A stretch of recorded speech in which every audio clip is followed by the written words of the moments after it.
छात्राओं, सरकार के ऑनलाइन शिक्षा व्यवस्था में यूट्यूब चैनल पर आपका स्वागत। मैंने आपको इसके पहले क्रम में फ्रांस की क्रांति के कारण में राजनैतिक कारण तक आपको बता दिया था। उसी क्रम को आगे जोड़ते हुए आज अगला कारण जो है फ्रांस की क्रांति का, वो आर्थिक कारण है। इस क्रांति में ये कारण बहुत प्रभावपूर्ण रहा। इसमें आर्थिक कारण में जैसे आप पहला कारण लें तो व्यापारिक एवं व्यावसायिक कठिनाइयाँ, ये महान कारण बना इस क्रांति का। इसमें जैसे अव्यवस्थित अर्थव्यवस्था में व्यवसाय एवं वाणिज्य का विकास बिल्कुल ठप पड़ गया था।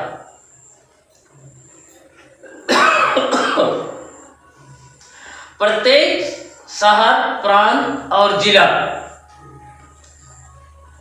और स्थान में विभिन्न प्रकार के कर देने पड़ते थे। अनेक प्रकार के कर व्यापारियों पर लगा दिए गए थे। गिल्ड भी आबाद व्यापार में रोड़ा अटकाते थे। इसलिए व्यवसाय और वाणिज्य ये लाभप्रद नहीं रहा।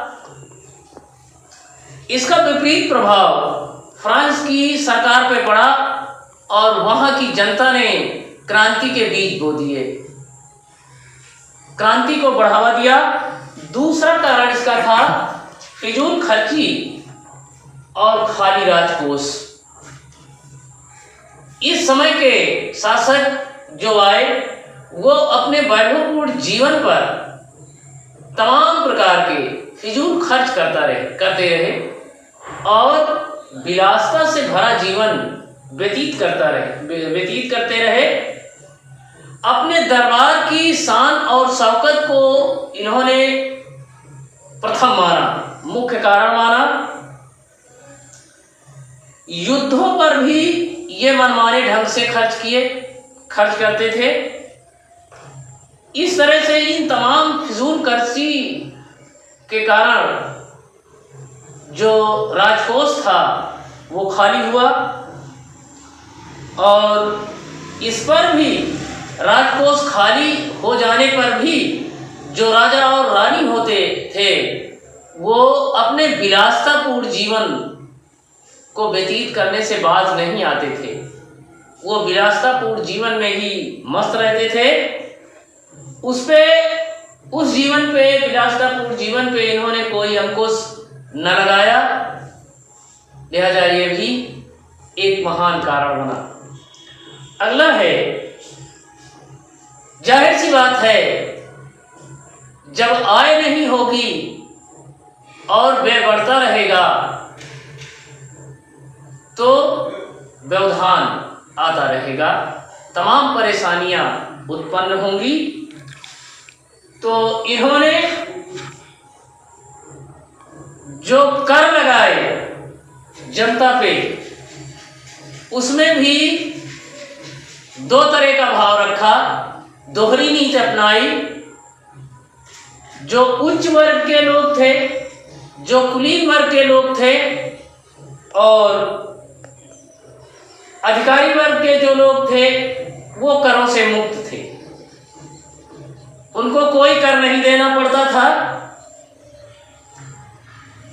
अधिकारी लोग थे, जो चर्च के पादरी लोग थे, इन पे कोई कर नहीं लगाया गया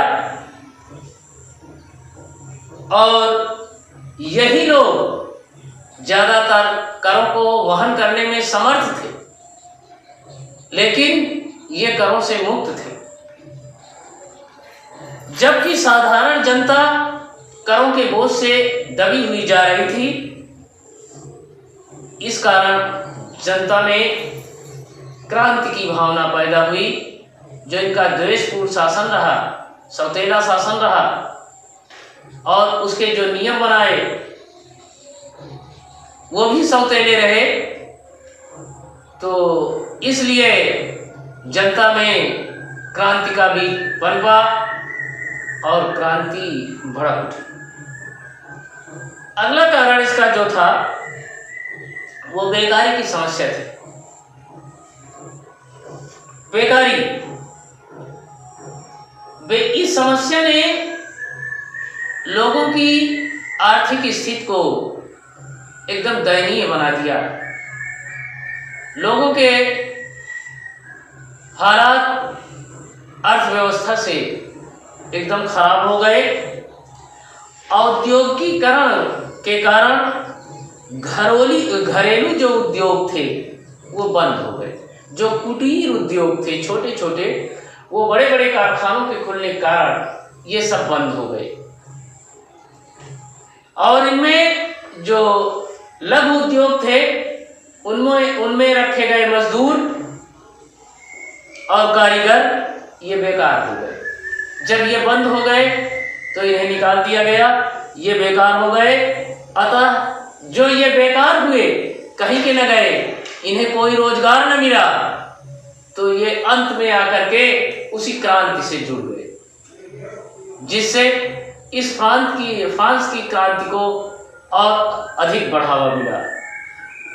अगली समस्या है, जो अगला कारण है वो है, अगला और अंतिम कारण इस आर्थिक कारण का, वो है जनता का आर्थिक शोषण। जो राजतंत्र में जो राजा है, उन्होंने फ्रांस की जनता का भरपूर शोषण किया, हर एक तरह से शोषण किया। राज दरबार की शान शौकत के कारण उसको सही अपने हिसाब से रखने के कारण उन्होंने तमाम कर, फालतू कर जनता पे लगा दिए। और उच्च श्रेणी के जो लोग थे वो अधिक खर्चीले थे, उनके खर्चे अधिक थे,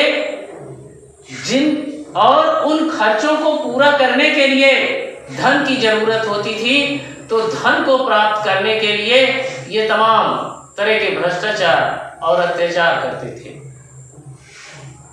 और साधारण जनता पर अनेक तरह के कर लगा दिए जाते थे। और कर, मेरे बच्चों, कर तो लगाया जाता था, बात ये सही है, इसका उल्लेख है, लेकिन इस बात का भी उसमें उल्लेख है कि उन करों को बड़े निर्दयता पूर्वक वसूला जाता था। बहुत कठोरता से वो कर जनता से वसूले जाते थे। और इन सब कारणों को लेकर के फ्रांस की जनता अत्यधिक त्रस्त हुई और राजा के खिलाफ, राजतंत्र के खिलाफ उसने विद्रोह कर दिया। और विद्रोह की भावना भड़की जो एक क्रांति का कारण बनी। और ये लोग भी, ये व्यक्ति जो इस तरह से परेशान हुए, ये सब उसी क्रांति में जुड़ते हुए चले गए और क्रांति को बढ़ावा देते रहे।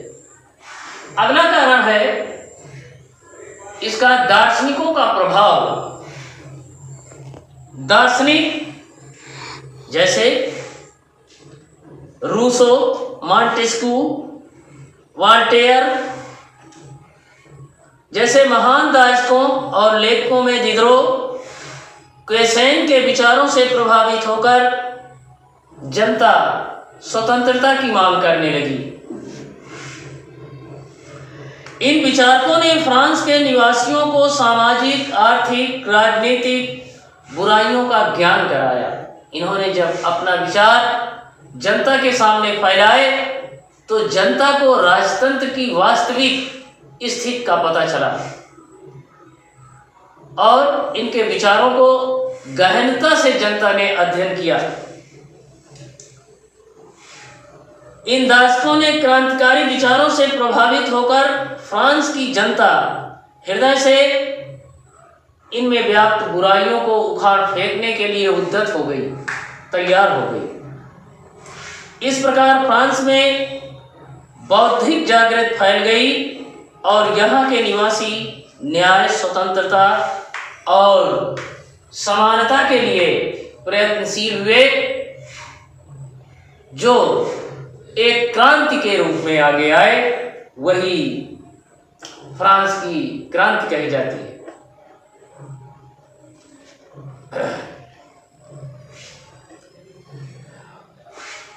वॉल्टेयर के विचारों से जनता को क्रांति का बढ़ावा देने के लिए अत्यधिक बल मिला और इन्होंने लेटर्स ऑन द इंग्लिश नामक पुस्तक लिखी, जिसे ब्रिटिश सरकार ने प्रतिबंधित भी कर दिया। रूसो जो था वो फ्रांस का एक दार्शनिक व्यक्ति था, महान दार्शनिक व्यक्ति था, जिसने राज्य के उत्पत्ति के संबंध में अपने विचार व्यक्त किए, प्रस्तुत किए। उसने डिस्कोर्स ऑफ इनइक्वालिटी नामक अपनी पुस्तक में राज्य के उत्पत्ति की मनोहर एवं रमणीय व्याख्या की, जिसमें बताया कि मनुष्य स्वतंत्र व खुश है तथा मनुष्य आजाद जन्मा,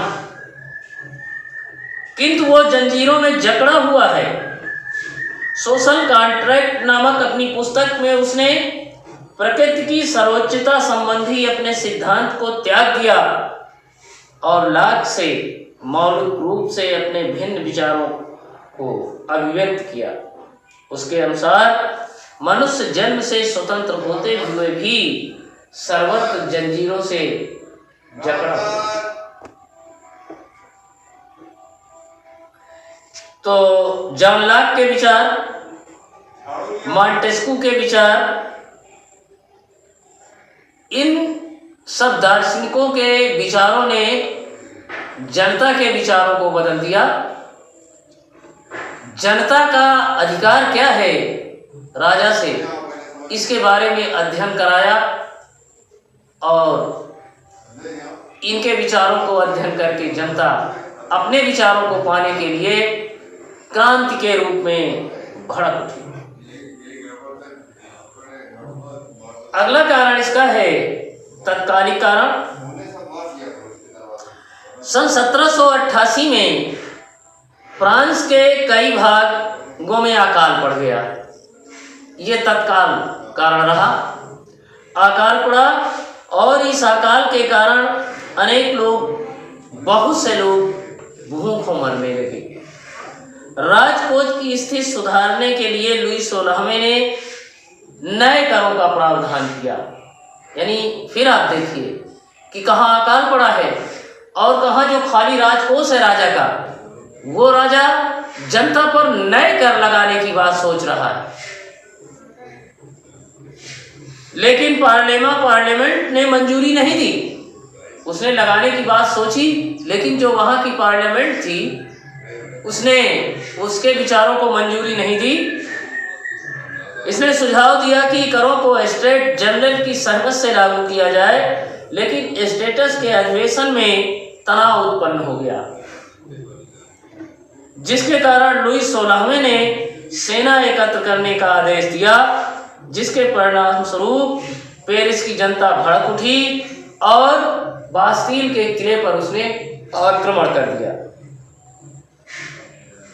इस तरह से यह क्रांति बहुत तेजी से भड़क उठी और उस राजा के खिलाफ उसने विद्रोह कर दिया।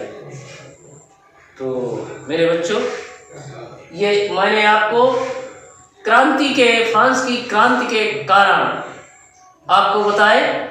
अगला आपका जो खंड है कि इस क्रांति का प्रभाव क्या पड़ा। क्रांति का प्रभाव, ये क्रांति संसार के महानतम घटनाओं में अपना प्रमुख स्थान रखती है। इस क्रांति के परिणाम बड़े दूरगामी हुए, जिनको आप संक्षेप में निम्न रूप में जान सकते हैं। जैसे इसका पहला प्रभाव है कि फ्रांसीसी क्रांति ने इंग्लैंड, आयरलैंड तथा यूरोपीय देशों की विदेश नीति को बहुत काफी प्रभावित किया। इन देशों की विदेश नीति प्रभावित हुई। दूसरा कारण यह रहा कि फ्रांस की क्रांति ने सदियों से चली आ रही यूरोप की पुरातन व्यवस्था को समाप्त कर दिया। अगला कारण कि फ्रांस की क्रांति ने धर्मनिरपेक्ष राज्य की अवधारणा को जन्म दिया। ये इसका महान प्रभाव पड़ा। फ्रांस की क्रांति के फलस्वरूप फ्रांस ने कृषि उद्योग, कला, साहित्य, राष्ट्रीय शिक्षा तथा सैनिक गौरव के क्षेत्र में भी अभूतपूर्व प्रगति की। फ्रांस के क्रांतिकारियों द्वारा की गई मानव अधिकारों की घोषणा 27 अगस्त 1789 ईस्वी में मानव जाति के लिए यह एक महत्वपूर्ण वस्तु बन गई।